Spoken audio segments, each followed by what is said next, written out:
diagram. In this diagram you can see the presentation of face part. This is the face, this is hand presentation. अब आपका पूरा arm है, arm के अंदर भी आपका हैंड वाले पार्ट का प्रेजेंटेशन बहुत बड़ा है. Then this is the foot part, leg का प्रेजेंटेशन बहुत छोटा है, थोरैक्स और abdominal पार्ट का प्रेजेंटेशन भी बहुत छोटा है. Then various small parts, stapes, jawline and all those parts.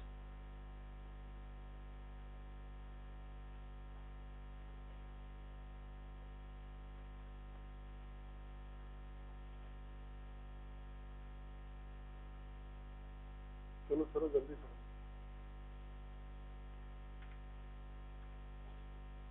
Close the door बेटा.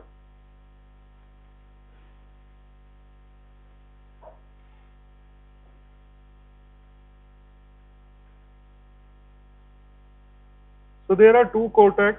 One is sensory cortex 1, sensory cortex 2. Sensory cortex 1 is having larger presentation, having larger area, and it is having more localization.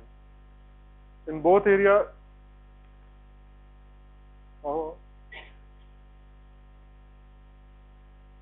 बंद करके add.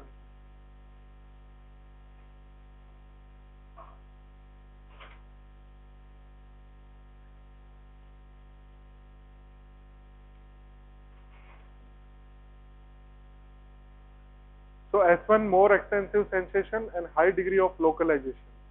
But if you talk about S2, because यहाँ पे it is receiving input from both sides of the body, तो थोड़ा overlapping होता है जिसके कारण से localization जो होता है वो poor हो जाता है in the S2 part.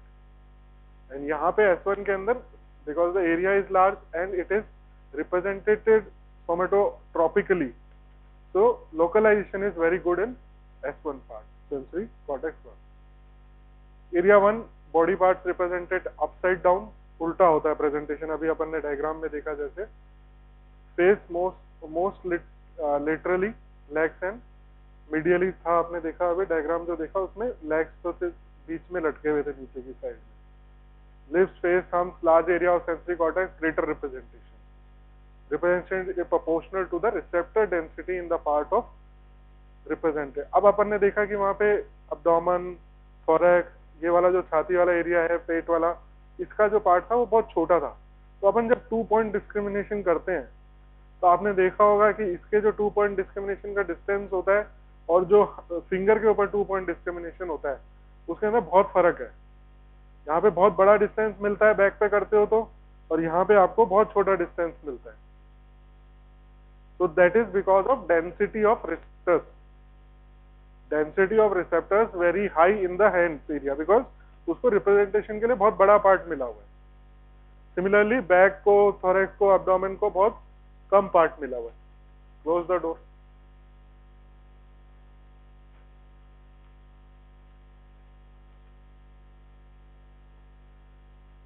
Cortical grey matter है 6 लेयर्स.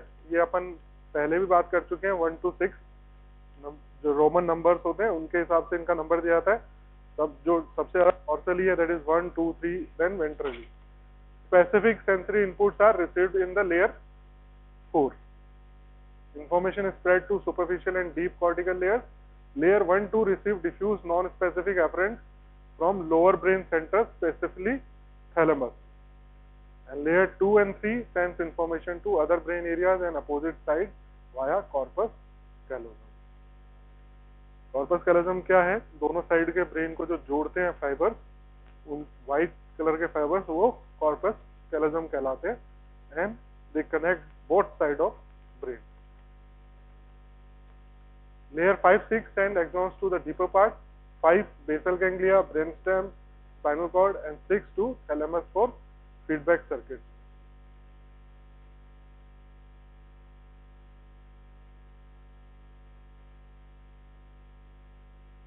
बाहर खड़े कुछ लोग उनको बुला लेते.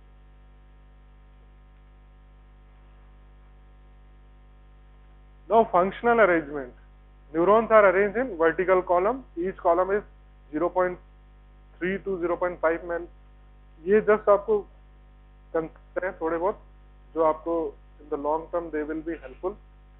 राइट नाउ अगर आप शॉर्ट नोट की बात करो तो इसमें कुछ ऐसा आपको लिखने की कहीं पे जरूरत नहीं पड़ती, it's for understanding. Each column is 0.3 to 0.5 mm in the width, contain about 10,000 neurons.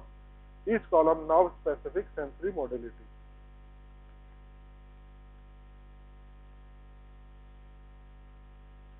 S1 के अंदर आपको पता ही होगा, ब्रॉड आप एनाटॉमी में पढ़ चुके हैं, ब्रॉडमैन एरिया 3, 1 and 2 आता है। Area 3 is most anterior just behind the central sulcus and subdivided into 3A and 3B area. Area 3A is the largest area, receives inputs from the muscle and joint receptors, and information is passed to the frontal cortex immediately in front it, control the muscle function. 3B respond to slowly adapting cutaneous receptors. तो 3A थोड़ा fast काम करता है, large area, receives input from the muscle joint. तो आपको ये एक sensory proprioception का जो रिस्पॉन्स है, प्रोप्रियोसेप्शन और आपकी बॉडी की पोजीशन क्या है एनवायरनमेंट में, that will B responded through 3A area.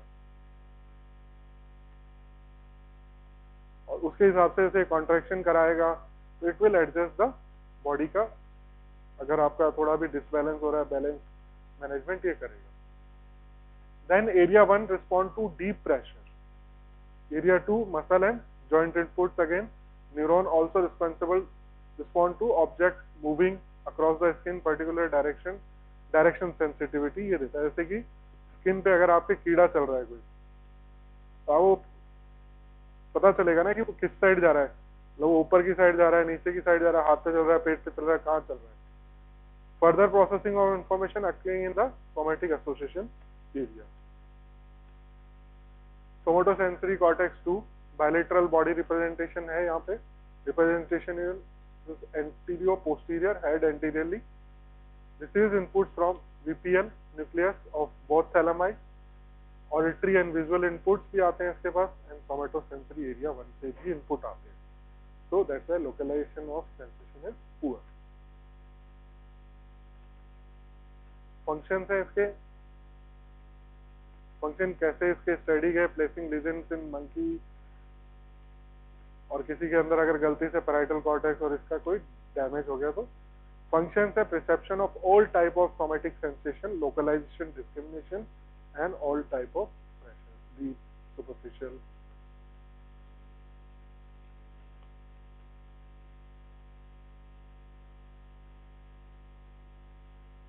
Displacement of body parts, stereognosis, texture, appreciation of pain, temperature, discrimination of intensity of stimulus, 2-point discrimination, ये सारे के सारे फंक्शन है सोमैटोसेंसरी कॉर्टेक्स के।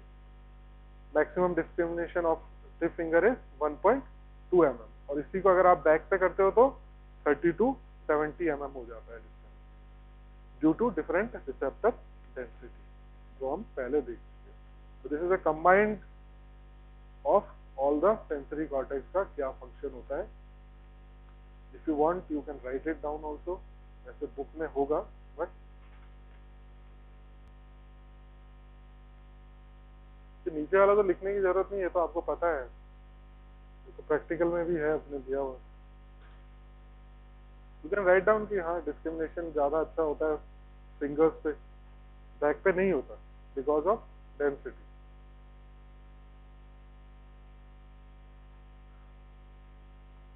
Now mechanism, 2 different sets of neurons get excited in cortex. एक होता है lateral inhibition, ये आपने कभी टर्म सुना है lateral inhibition? Basically lateral inhibition ऐसा चीज है कि आप किसी चीज को, जैसे कि आप एक पानी की बोतल लेते हैं, ऐसे खड़े हो जाते हैं और आपको चाहिए कि भाई पानी मुझे इस एरिया में डालना है, इतने एरिया में, ठीक है। आप ऊपर से डालोगे तो क्या होगा, थोड़ा बहुत स्पिल होगा, आसपास में गिरेगी बूंदे जाके या जो भी है इधर उधर गिरेगा। बट अगर हम कुछ चीज ऐसी लगा दें, एक ट्यूब लगा दें और उसमें हम पानी डालें तो वो सीधा उतने एरिया पे ही गिरेगा। तो ये ट्यूब क्या कर रही है, इसको स्पिलेज को रोक रही है, तो that is known as lateral inhibition. ये लोकलाइजेशन में हेल्प करता है, सिग्नल्स को इधर उधर गिरने नहीं देता, जो एक्स्ट्रा सिग्नल्स है उनको रोकता है। तो due to inhibition of surrounding neurons by the inhibitory neurons. Inhibitory neurons है जो कि एक्स्ट्रा सिग्नल्स को रोकेंगे और सिग्नल को जहां जाना है वहीं जाने देंगे।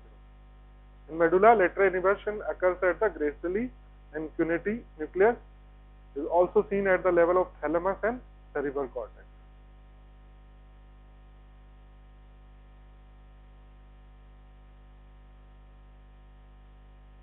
So these are basically inhibitory neurons.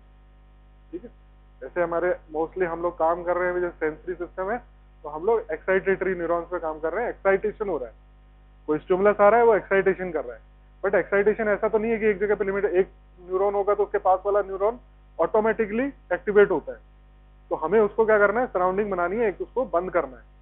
तो हम लोग वहां पे इनिबिटरी न्यूरॉन लगाएंगे, तो लिमिटेड रहेगा, एक ही जगह पे रहेगा जहां पे उसको रहना चाहिए।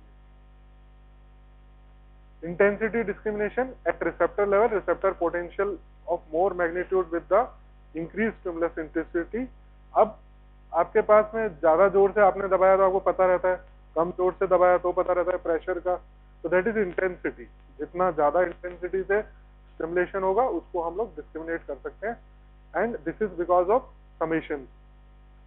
समेशन सेप्टियल हो सकता है या टेम्पोरल हो सकता है।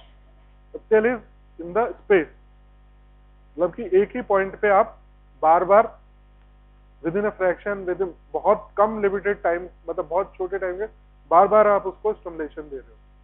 Temporal is multiple stimulation given at same point of time. Temporal is related to time, एक ही टाइम पे मल्टीपल स्टिमुलस आ रहे हैं एंड दे गेट समिटेड। और आप दूसरा ये है कि एक पॉइंट पे, मतलब एक ही जगह पे मल्टीपल स्टिमुलस दे रहे हो repeatedly at very short interval, तो दे गेट ऑल्सो समिटेड, वो प्लस हो जाएंगे। तो इंटेंसिटी क्या होगी, स्टिमुलेशन की इंटेंसिटी विल प्लस इंक्रीज हो जाएगी। तो आपने चाहे एक, अब एक अपन मान लेते हैं स्ट्रेंथ का नंबर 1 है, एक स्टिमुलस अपन दे रहे हैं, उसका जो स्ट्रेंथ है वो 1 है। अब आपने उसको 10 बार फटाफट दिया तो उसका जो समेशन होके स्ट्रेंथ होगा वो इंक्रीज होके 10 हो जाएगा। इसी तरह से आपने 1 वाला एक पॉइंट पे दिया, एक टाइम पे अलग अलग जगह से एक ही पॉइंट पे मारा वो stimulation at single point of time, तो भी वो समेट होता है, इकट्ठा एक साथ हो जाता है। तो that is known as spatial and temporal summation. Weber-Fechner's law, gradation of stimulus strength are discriminated approximately in proportion to the log of stimulus strength. अब इसको क्या है कि आप ऐसे नहीं समझ सकते, ये लैंग्वेज जो है applicable to higher intensity of stimulus. अब क्या होता है कि एक डायग्राम आएगा आगे,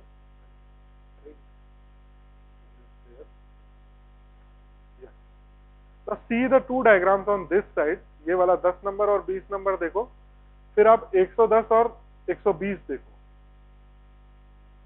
एक बार जस्ट देखो। अब आप कंपेयर करो 10 को 20 से कंपेयर करो, किसमें ज्यादा डॉट्स हैं? Very easily we can see it, ठीक है, very easily we can see it, we can appreciate the difference between the number of dots. So this is sensation you are getting from the dots. So now if you compare both 110 and 120, can you appreciate that difference? It is not easy to appreciate that difference because here there is a cluttering is there. Number of stimulus already increased. तो ये जो increase होता है तो मतलब कि log के हिसाब से increase होता है। तो आप appreciate कर सकते हो, जब कम हो तो आप ज्यादा appreciate कर पाते हो। बट अगर clustering हो गई तो थोड़ा सा difference जो है वो आप यहाँ पे क्या 10 डॉट्स का डिफरेंस है दोनों, यहाँ 10 है तो यहाँ 20 है, यहाँ 110 है तो यहाँ पे 120 है। तो क्योंकि ये टोटल नंबर ऑलरेडी 110 है तो 10 का जो इफेक्ट है वो कम हो गया है यहाँ पे। So that is known as Weber-Fechner law. Fechner's the principle describes the relation between the stimulus magnitude and resulting sensation magnitude such that the magnitude of subjective sensation increases proportionally to the logarithm of stimulus intensity. Very complicated definition, but you can always use this example and explain it to someone if you want. Like आप exam में भी लिखना चाहें तो लिख सकते हैं। Power लो। Interpreted signal strength जो होती है, मतलब कि कोई भी स्ट्रेंथ है सिग्नल की, that depends on these variables K and Y are different. इसको स्टिमुलस माइनस, ये सारे कांस्टेंट्स हैं, capital K, small K and Y. If value of constant are known and plotted on a double log coordinate, then interpreted stimulus strength proportional to the actual stimulus strength। जो भी आपने जैसे increase करेंगे stimulus की strength, तो obviously जो आप इंटरप्रेटेट कर रहे हो, जो आप फील कर रहे हो, वो भी आपका इंक्रीज होगा। तो graph will go up side, if you decrease the graph will go down side. These are the areas which we already discussed। Brodmann area, somatic association area जो अपन ने लास्ट टाइम बात करी थी, these are area number 5 and 7, आपको पता था already ये सब। तो located behind the primary cortex, receive input from the thalamus, primary sensory cortex, occipital cortex, auditory cortex, और इन सबको ये इकट्ठा करता है और चीज को समझने की कोशिश करता है कि सेंसरी स्टिमुलस जो आ रहा है वो क्या है, कैसा है। Combination of various sensory input helps in interpretation of received stimulus. तो इससे हमें पता चलता है शेप कैसा है, साइज कैसा है, टेक्सचर कैसा है ऑब्जेक्ट का। अगर यहाँ पे लीजन हो तो स्टीरियोग्नोसिस का जो इफेक्ट है वो चला जाएगा। इसको हम बोलते हैं अमॉर्फोसिंथेसिस। आपके हाथ में कोई ऑब्जेक्ट रख दिया जाएगा but you will not be able to जज कि ये ऑब्जेक्ट है क्या, if you have lesion in the Brodmann area 5 and 7। The condition is known as अमॉर्फोसिंथेसिस,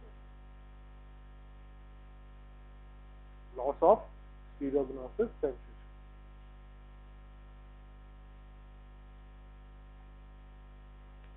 Person loses the ability to recognize the object felt on the opposite side of the body. He loses the sense of the form of his own body on the opposite side also. He forgets it is there। This complex sensory deficit is called as amorphosynthesis। उसको ये पता ही नहीं रहेगा कि उसकी, अब जैसे वो शेव करने जाएगा ना तो सिर्फ एक साइड शेव करके आ जाएगा, because he doesn't have sensation कि ये उसकी दूसरी बॉडी एग्जिस्ट करती है। मैं हमेशा बोलता हूँ जब अपन क्लिनिकल एग्जामिनेशन करते हैं कि अपनी बॉडी दो पार्ट में है and both are joint together. One side is mirror image of other side. इसीलिए when you examine, do this side examination, then go this side at same time, don't go that side. यहां से नीचे मत जाओ, पहले इधर से इधर जाओ, फिर इधर से नीचे जाओ।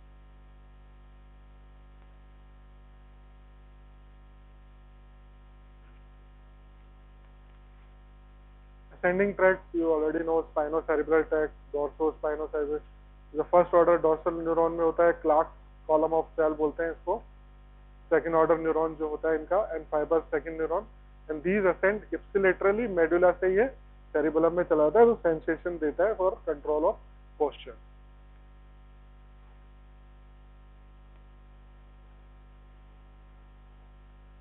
Ventral spinocerebral tract rises from the Clark column of the cells, contain both crossed and uncrossed fibers, spinal midbrain, superior cerebral peduncle, then goes to the cerebellum. Receives inputs for proprioceptors, transmit proprioception and regulate the muscle tone, posture and skill movement। तो जब body का अपना एक पूरा का पूरा portion है related to control of posture, control of balance, तो उसके अंदर फिर ये सारे जो ट्रैक्ट्स हैं, this will act as a sensory tract in that. और उसमें असेंडिंग और डिसेंडिंग, उसमें कॉम्बिनेशन हो। असेंडिंग से क्या होता है, आपको पोजीशन का सेंसेशन मिलता है, then you use that for the cerebellum है अपना, सेरिबेलम विल असेस दैट, वो उसको असेस करेगा, उसको प्रोसेस करेगा, and it will send signals to the descending tract कि भाई ये अब रुक रहा है थोड़ा, तो इस साइड कॉन्ट्रैक्शन कराओ, अब इस साइड में कॉन्ट्रैक्शन होगा, तो इस साइड अगर फ्लेक्शन हो रहा है तो इस साइड एक्सटेंशन होगा, to maintain the balance. So I can stand on this edge.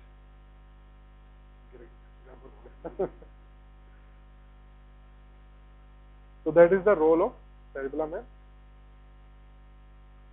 spino-reticular tract terminate in reticular. ये पढ़ा था अपन ने, वाइड स्प्रेड कॉर्टिकल एरिया देता है इसको, neurons have large receptive field and stimulated by noxious stimuli.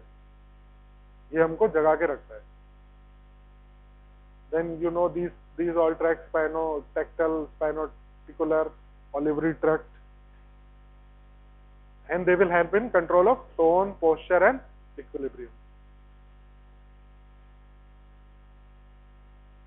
So the corticofocal control में to control level of sensory input to cortex, sensory cortex के अंदर अलग अलग level है, thalamus है, medulla है and spinal cord. Now pain is a very important part of this CNS system. So इसमें आपको जो भी ट्रैक्ट्स आते हैं पेन के अंदर, पेन कंट्रोल मैंने पिछली बार भी बताया था, pain control pathway, all those things you should know very well.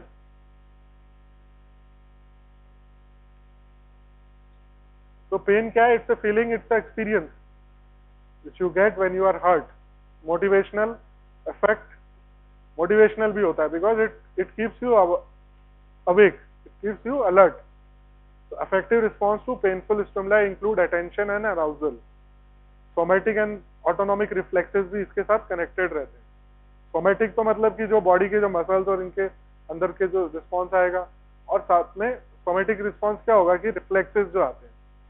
Then autonomic क्या होगा, उसके साथ में आपकी हार्ट रेट इंक्रीज होना, ब्लड प्रेशर इंक्रीज होना, all these responses are autonomic. मतलब सिंपैथेटिक डिस्चार्ज जो है इन रिस्पॉन्स के साथ में इंक्रीज होगा. Then emotional changes limbic system में जाते हैं इसके कुछ पाथवे, तो it will also generate emotional sensation. Distress का जो सेंसेशन है वो इमोशनल डिस्ट्रेस इमोशन आएगा.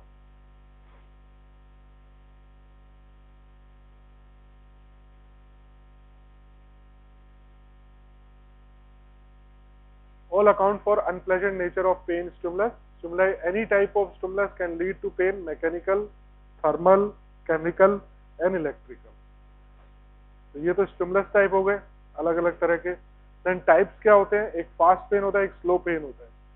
लास्ट टाइम भी मैंने बताया था आपको कि शार्प, प्रिकिंग, एक्यूट, और जो फास्ट पेन होगा that will be accurately localized. But जो स्लो पेन होगा वो डिफ्यूज होगा, it is not localize, poorly localize. And ऐसे कौन से पेन्स होते हैं, burning, aching, throbbing, chronic, mostly visceral in the origin. Somatic में जैसे कि बर्निंग सेंसेशन जो है वो. Receptors, nerve endings of A delta fibers and C fibers. 3 nerve endings होती हैं, respond to mechanical, thermal and chemical. अब इसमें यह है कि जो ए डेल्टा वाले फाइबर्स हैं they never response to noxious thermal and chemical stimulus. ये चीज ध्यान रखने लायक है कि ए डेल्टा के जो फाइबर्स होते हैं, कि 2 फाइबर्स है, A delta fibre and C fibre. But A delta fibres can only respond to the कोई इंजरी या इस तरह का रिस्पॉन्स हो तो they will never response to the thermal and chemical stimulus. They will only respond to mechanical stimulus. Is it clear? A delta fibers will only respond to mechanical stimulus. They will not respond to thermal and chemical stimulus. तो इसके लिए कौन से हैं? इसके लिए C receptors हैं. Polymodal respond to all type of nervous stimulus. मतलब कि मैकेनिकल, थर्मल एंड केमिकल. बल इनका जो रिस्पॉन्स होगा that will be diffuse, not localised and slow. C return ending membrane contains vanilloid receptors, VR1 बोलते हैं इनको. Vanilloid receptors activated by heat, low pH, capsicum, जिससे हमें बर्निंग सेंसेशन होता है, इसका मिर्ची का नाम भी है. Both receptors undergo peripheral sensitisation after being stimulated by strong noxious stimuli and respond more weaknessly. Sensitisation मतलब पहले कभी सेम चीज से आपको इफेक्ट हुआ हो तो वो पेन की मेमोरी में चला जाता है. मेमोरी में चला जाता है मतलब कि वहां पे मोर न्यूरोट्रांसमीटर्स इकट्ठे हो जाते हैं, तो जब नेक्स्ट टाइम जब वो सेम पेन होगा तो it will respond more than what it was reacted first time.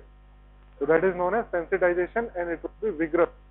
तो पेन क्या है और ज्यादा होगा. And this is because due to decreased threshold, sensitization occurred due to release of अब वहां पे क्या है, लोकली जब आपने पहली बार किया तो वहां पे के प्लस रिलीज हो गया, जिसके कारण से थ्रेशोल्ड जो है वो डाउन हो गया वहां का। Bradykinin, serotonin, histamine, glucosides, prostaglandin, leukotrienes, ये सारे के सारे जो केमिकल्स है, लोकल केमिकल्स, वहां पे रिलीज होके पेन को और बढ़ा देते हैं। आप कोई भी जो दवाई खाते हो पेन रिलीफ की, जैसे कि मोस्ट कॉमनली लोग खाते हैं कॉम्बिफ्लेम, ठीक है, what it does, it blocks all this prostaglandin, leukotrienes and all that, so pain reduces.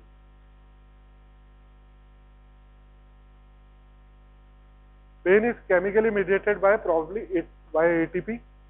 इसका प्रूफ ये है कि ATP opens the ligand gated channels on the sensory neuron via P2X receptors। और ऐसा एक बार करके देखा गया कि एटीपी का जो इंजेक्शन दिया गया इंट्राडर्मल, तो उससे पेन हुआ। ATP is present in high concentration at cytoplasmic exit that causes pain. So these are some findings which are corroborating that pain is chemically mediated by the ATP also. Due to stimulation of nociceptor there is a release of peptides। ये सबको पता होगा कि pen के अंदर substance P involve होता है, ये आपने पढ़ा हुआ है पहले। There is a chemical which is known as substance P and calcitonin gene related peptides, जिसको हम शॉर्ट में CGRP बोलेंगे। ये दोनों रिलीज होते हैं at the site of pen.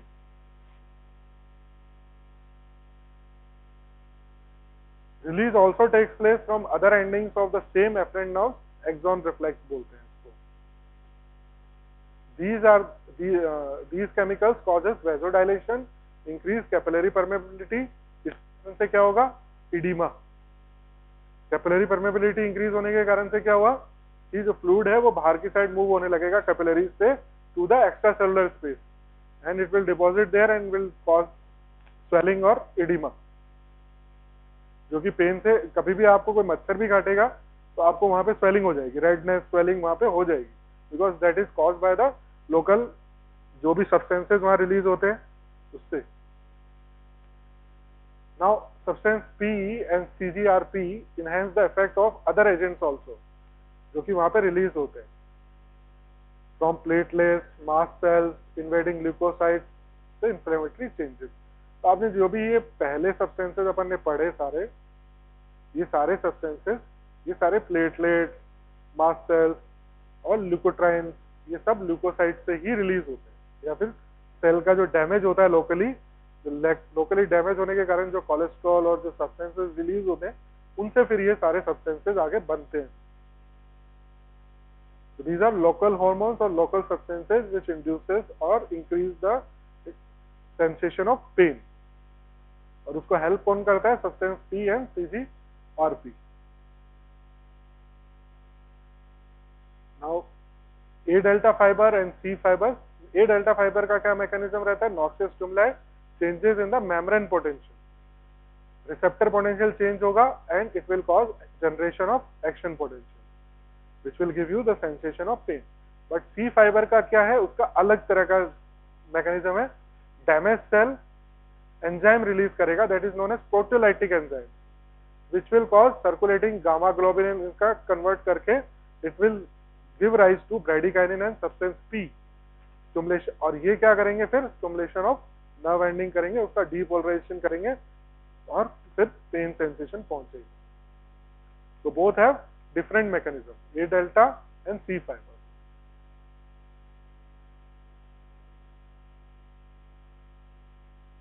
Now damage to the cell releases. अब अगर कोई भी सेल को डैमेज हो रहा है तो ऑब्वियसली वहां पे के प्लस रिलीज होता है, which depolarises cell and activated the nociceptor leading to.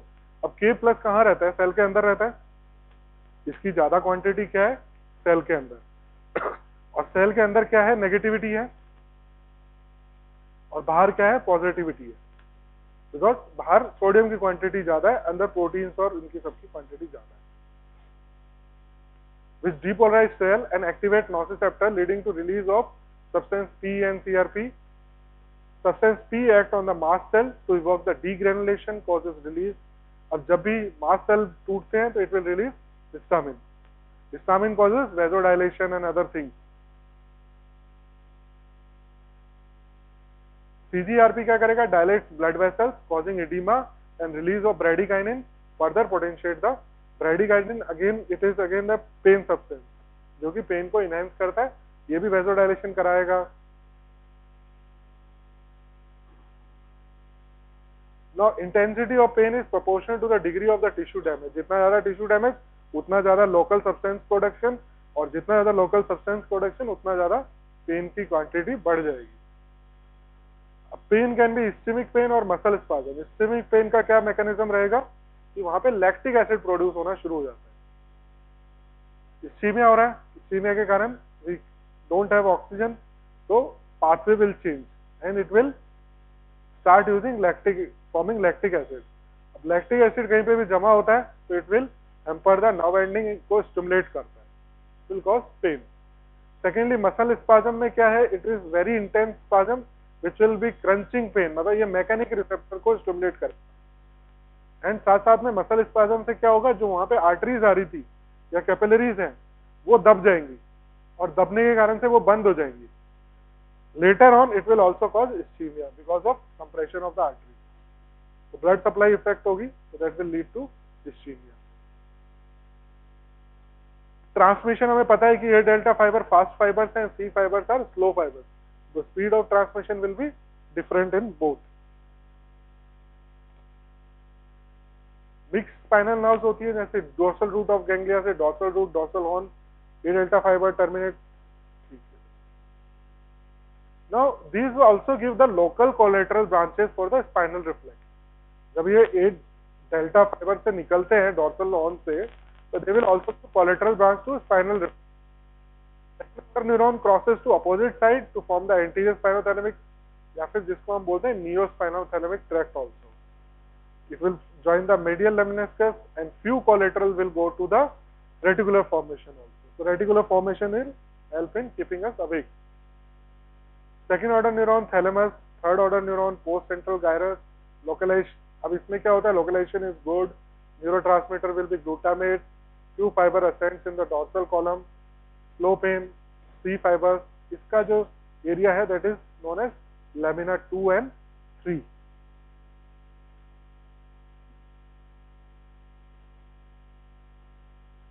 अब इसके अंदर एक डिफरेंट चीज क्या रहती है कि जब फाइबर एंटर होते हैं स्पाइनल कॉर्ड में, तो वो थोड़ा सा असेंड करते हैं या डिसेंड करते हैं फ्यू सेगमेंट्स के लिए, and then they enter into the spinal cord. Too many, अब इसमें क्या बनते हैं? बीच में इंटरन्यूरॉन्स बन जाते हैं. Information is relayed to the anterior horn cells of the same or opposite side for local and segmental reflexes of the spinal cord. Interneurons क्या होता है? Basically they are connectors. एक चीज को आपको दूसरे, एक न्यूरॉन जा रहा है, एक पाथवे जा रहा है, उसमें कहीं पे न्यूक्लियस है, तो उसका जो सिग्नल है दूसरी जगह, तो बीच में आप एक इंटरन्यूरॉन लगा दो तो वो एक दो नर्व को या फिर दो पाथवेज को कनेक्ट करेगा. Again the diagrammatic representation of different tracts. This side ascending tract, this side descending tract.